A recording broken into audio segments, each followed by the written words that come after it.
Alright, it's time to pick the winner of the Hermes Twilly. I've got the address of the video plugged in and the phrase, best thing about 2019. Looks like there are 162 entries. And we'll go down here and click start and find our winner. Here we go. The anticipation. And the winner is Gwen Sellers. Congratulations, Gwen Sellers. I'm gonna comment on your original comment. I'll need you to comment back there under my video, and then I'll need you to email me at autumnbeckman@gmail.com so we can set up shipping. Congratulations. So you remember in Vlogmas when I got a package from Amazon that was addressed to me, but I didn't order the contents, and inside there were these imperial chocolate covered cherries and this tin of dogs that was labeled vanilla fudge. And I concluded from the gift note inside that my Secret Santa from work gave it to me. Well, I was wrong. Once that aired, Laurel Bell contacted me and said she sent those to me. So I want to make that correction on air so everyone knows. And I want to thank Laurel Bell publicly. I've already done so privately, but thank you, Laurel Bell. These are delicious, by the way. If I can find them both, I will link them below. So these, let me bite into one. It's a real cherry inside. It's not a candied cherry. It's a nice real cherry that's coated in chocolate. And then it's coated in that red, I'm guessing also chocolate. Quite delicious. And then the fudge is individually wrapped, and inside it looks like this, these little cubes of a light brown chocolate. It is very, very reminiscent of New Orleans pralines. So if you like pralines, you would love these. No nuts in them though. So if you're allergic to nuts, you can still have these, I think. Yeah, I read the ingredients, no nuts. And they're gluten-free. So you can have them if you have nut allergies or gluten allergies. They're a highly versatile snack. Good job, Laurel Bell.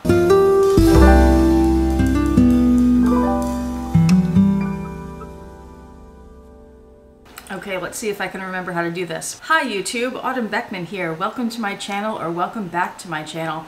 My channel is all about luxury on a budget, so if you're into that sort of thing, please make sure you subscribe, click the bell notification icon to be notified when I post new videos, and be sure to like the videos that you enjoy. It's like riding a bike, it all came right back to me.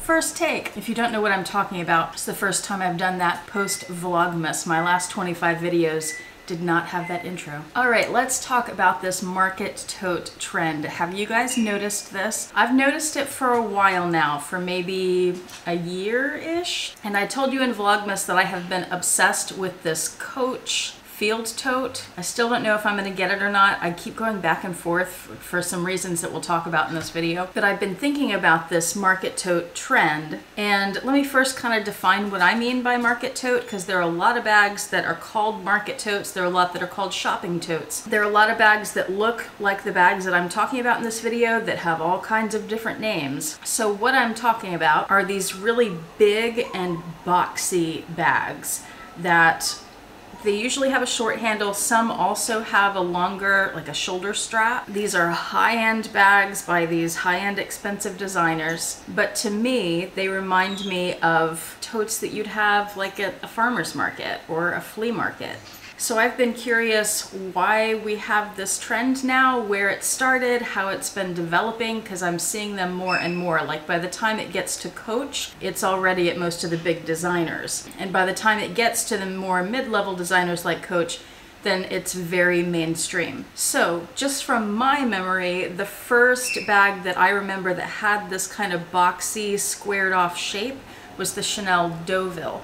And it's been around for quite a while now, many years at this point. The next one I remember from the high-end designers coming out and being everywhere is the Dior Book Tote. The next big designer bag like this that came out that I didn't like at first but I've grown to love is the Louie Vuitton On The Go Tote. I especially like the one in reverse. I got to see that recently in the store. And then of course I saw this evolve into this Coach field tote that was released recently. So those are the bags that I have noticed the most, but when I started to do some research for this video, I found, of course, there are a ton of other bags like this that I'm calling the market tote. Here's one by Saint Laurent. Here's one by a company called Claire V. I haven't heard of them, but I came across it. Here's one by Tory Burch. So again, mid-level designer, that means these things are everywhere. Here's one from Gucci that I think came out before the Chanel Deauville. I think this might be a predecessor to this trend. It's not quite shaped the same way, it doesn't have the same kind of handles,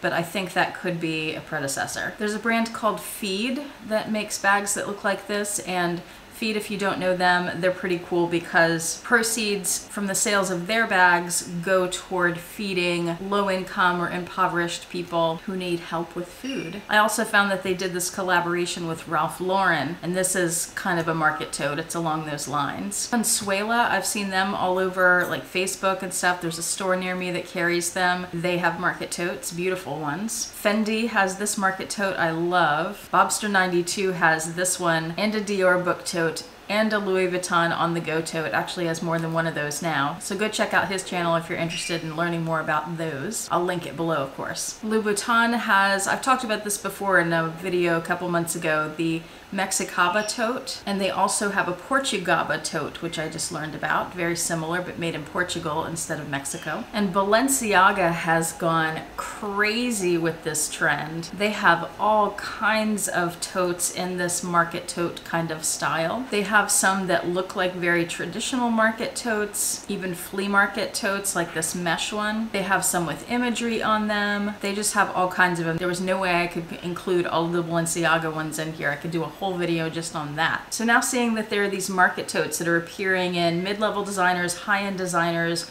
all over the place for the last few years, it makes me wonder why?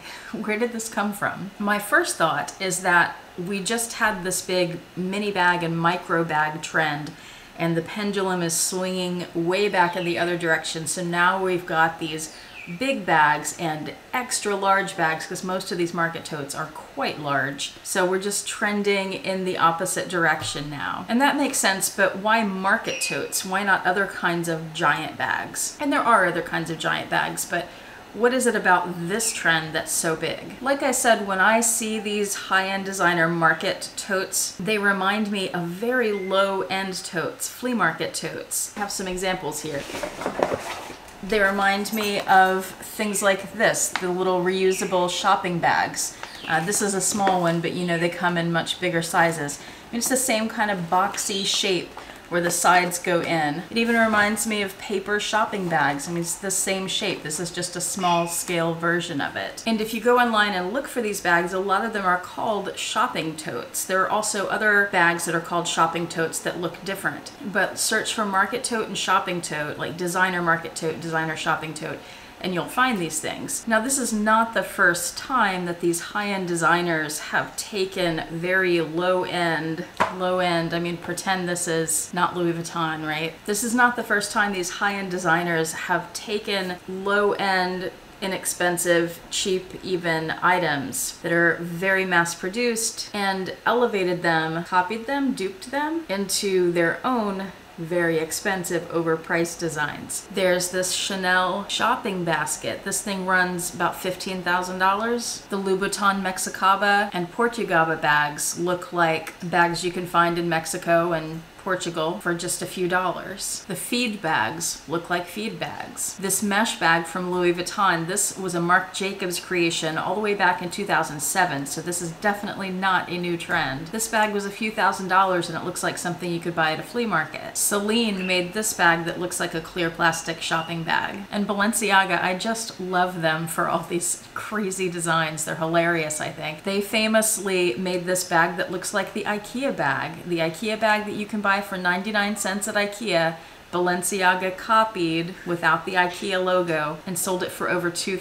IKEA, this is hilarious, even put out an ad about how to authenticate your IKEA bag, given that these Balenciaga fakes are out there now. It's hilarious. So I've asked myself, why the market tote in particular? Why has that become a thing that the high-end luxury designers are interested in? In my opinion, this could have something to do with the rise of conscious grocery shopping and farmers markets. So like shopping at Whole Foods versus a local grocery store. Using these kinds of bags as reusable shopping totes, or using these kinds of bags. When I see something like this, I think farmers market. And when I think farmers market, I don't think of like flea market. I think of higher prices. It's a little more upscale clientele. Tends to be anyway. I also think about New York City. I used to live there, and the streets are like catwalks. They're like fashion shows. So your reusable grocery bag can become a statement piece, like your Chanel shopping basket. Or now, rather than a generic market tote, you have a Christian Dior book tote. You can even get your name put on it, or any other of these luxury market totes. And of course, this all ties into a larger trend of elevating low objects into high objects, which is a very interesting thing for me as someone who is trained in art and in psychology. There's a lot of art history there with that idea. And there's also a lot of psychology behind like the Louie Vuitton Mexicaba tote, for example.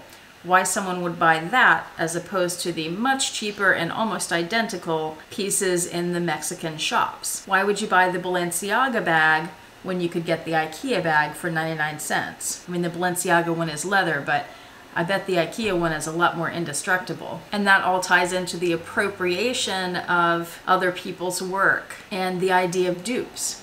Like the Balenciaga is a pretty clear dupe of the IKEA bag. So what's the difference between a luxury designer duping something cheap, some no-name brand duping an Hermes Birkin? And I'm not talking about fakes here, I'm talking about like the ones I have that look just like a Birkin, but it doesn't say Hermes anywhere. It's pretty much exactly the same thing that Balenciaga did to IKEA, and that Balenciaga did with this mesh bag, which I read an article that said the Thai fashion industry said that Balenciaga copied their mesh bags that they have in their markets there, and the Thai government had to get involved and say that they were not copies, and they had to go through all this legal process. It's interesting. What's the difference? Is one worse than the other? Is it worse when a high-end designer copies or a low-end designer copies, or are they the same thing? A lot of people seem to think that it's okay for the high-end designer to copy the low-end, but not the other way around. And that makes no sense to me. And that is where some of the psychology comes in that I find so fascinating. Perhaps we should get into that in another video. So what do you think of this market tote trend? Do you have any of these higher end market totes in your collection yet? Do you have any on your wish list? Does having this information about them coming from a lower end product make you think differently about the higher end ones? Does it change your mind about them in any way? I'd love to hear your commentary in the comments section below. I was about to say the description box. Don't write there because you can't. Hello, Roxy. Hi. She's so sweet and pretty. Didn't she do so well in Vlogmas? You were such a star, Roxy. You were. You were a big star. People loved you.